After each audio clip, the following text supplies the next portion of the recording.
Danes v prebranih celicah Izabela in Jasna bereta roman Tri špeh bombe francoske avtorice Clémentine Bouvet. Tri mlada dekleta zaradi prekomerne teže postanejo tarča spletnega nasilja. Temu pa se na zelo edinstven in zabaven način postavijo po robu. Izabela nas bo odpeljala v njihov svet. Ja, kaj pa je s tabo, Mirel? Vzklikne Raymond, prodajalec delikates. Vse nas boli, kolesarili smo vseh 18 minut in pol. Pa zakaj se mučite? Pridite se raje okrepčat. Raymond danes ponuja Roquefort Papillon, mortadelo, mini koze sirčke bouton de poulet in klobasice figatelle. Mirel, osrednja junakinja knjige Špeh bombe, je res zelo zabavna in ti njeni opisi francoske kulinarike so me zmeraj zlakotili.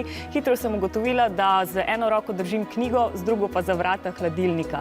Sicer pa knjiga nasplošno bogato opisuje francosko kulturo. Si se tudi ti kaj novega naučila? Ja, res veliko o njihovi prehrani, pa tudi o krajih in zgodovini. Recimo njihova pot se vije čez Burgundijo, vzdolž Loire vse do južnega Pariza. Na poti pa se ustavljajo v raznih krajih in opisujejo njihove znamenitosti, recimo Kljunsko patijo in Mrtvaški grad. Skozi osrednje junake pa je opisana tudi večkulturnost. Astrid je namreč pol Švedinja, potem Hakima in njen brat pa imata arabske korenine. Me prav zanima, kaj je pisateljico inspiriralo pri ustvarjanju glavnih junakov, in danes se nama Clémentine Bouvet pridružuje. Clémentine, hello. How did you create your main characters? I think Mireille was very much inspired by the kind of heroines that I would read about when I was a young adult. So people like Georgia Nicholson in Louise's Renaissance series of books.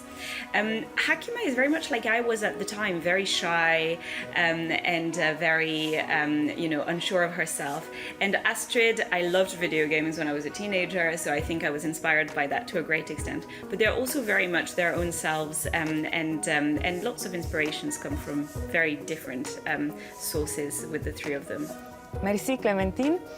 Izabela, kako pa je med tvojimi vrstniki sprejeta večkulturnost oziroma različnost? A je to nekaj, kar je pozitivno ali negativno?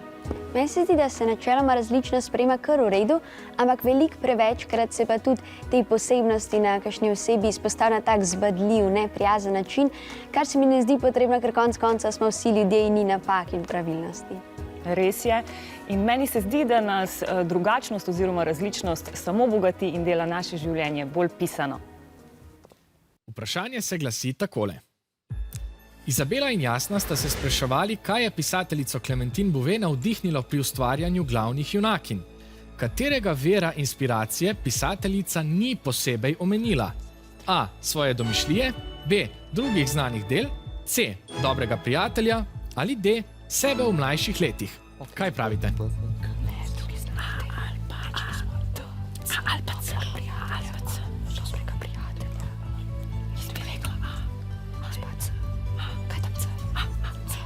Še nekaj sekund je do konca.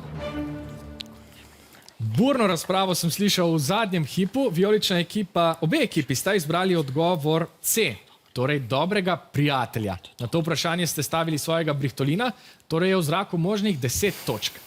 Izvedeli smo, da so pisateljico navdihnile junakinje knjig, ki jih je prebirala, svojim junakinjam pa je pripisala nekaj svojih lastnosti. Prav tako pa so liki nastajali sami od sebe. Tako je rešitev, res odgovor C. 5 točk za rumeno ekipo in 10 za vijolično. Bravo!